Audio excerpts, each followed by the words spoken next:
पंचतंत्र की कहानियों में से एक कहानी है बोलने वाली मांद। अब सुनने में तो ये शायद बच्चों की कहानी लगे, है ना? लेकिन असल में ये एक मास्टर क्लास है स्ट्रैटेजी की। ये हमें एक ऐसा सबक सिखाती है जो सदियों से चला आ रहा है कि जब ताकतवर दुश्मन सामने हो तो असली हथियार दिमाग होता है। तो सवाल यही उठता है ना, कि ऐसे दुश्मन को कैसे हराया जाए जिससे सीधी लड़ाई कर ही नहीं सकते। ये कहानी इसी मुश्किल सवाल का बड़ा दिलचस्प जवाब देती है।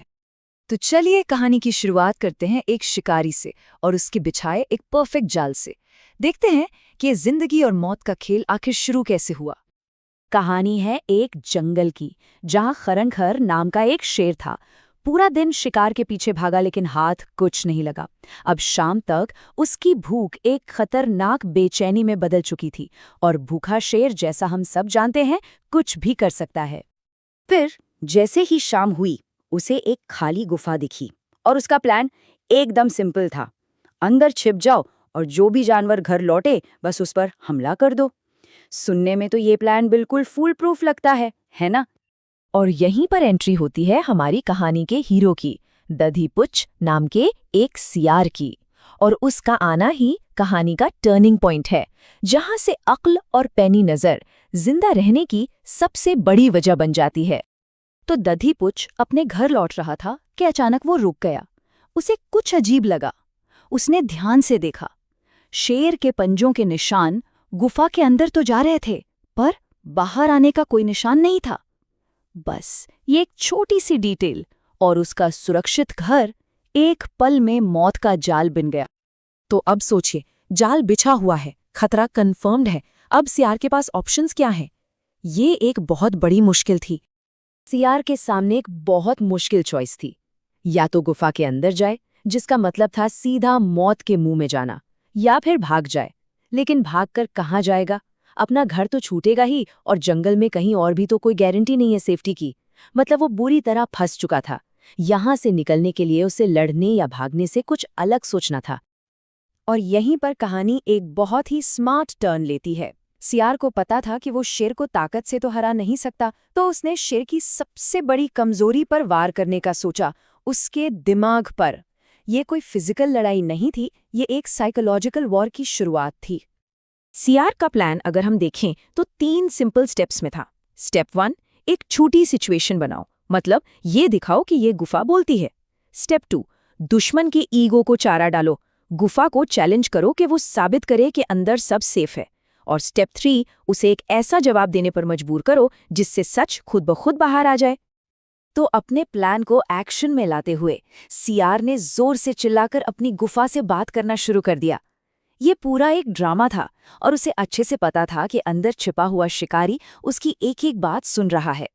सियार ने जोर से कहा कि भाई, उसकी अपनी गुफा के साथ एक डील है।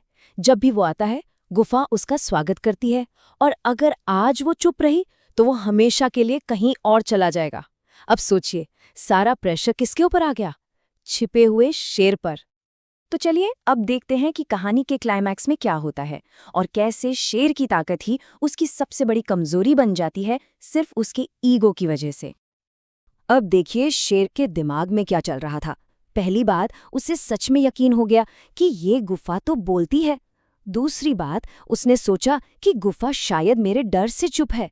और तीसरी, सबसे जरूरी बात, उसे लगा कि अगर मैं चुप रहा तो ये शिकार हाथ से निकल जाएगा। बस सियार की चाल कामयाब हो गई। उसने शेर के ईगो और उसके शिकार खोने के डर दोनों का फायदा उठा लिया। शेर को लगा कि वो बहुत चालाकी से काम ले रहा है, और उसने गुफा की तरफ से जवाब देने का फैसला कर लिया।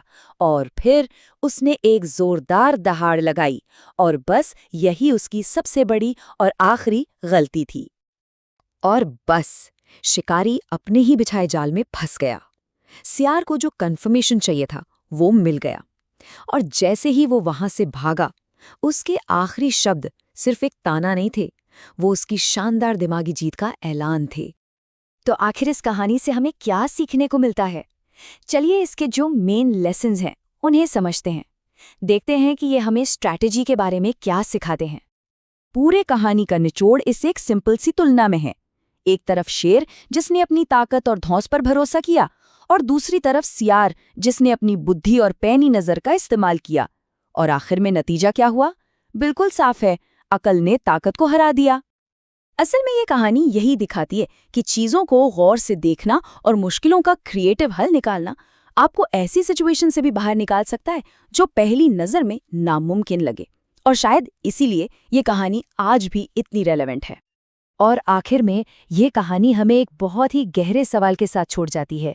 एक ऐसा सवाल जो सदियों से पूछा जा रहा है और सीधे पंचतंत्र से आता है। जब मुश्किल घड़ी सामने हो तो असल में ज्यादा काम क्या आता है, ताकत या फिर अक्ल?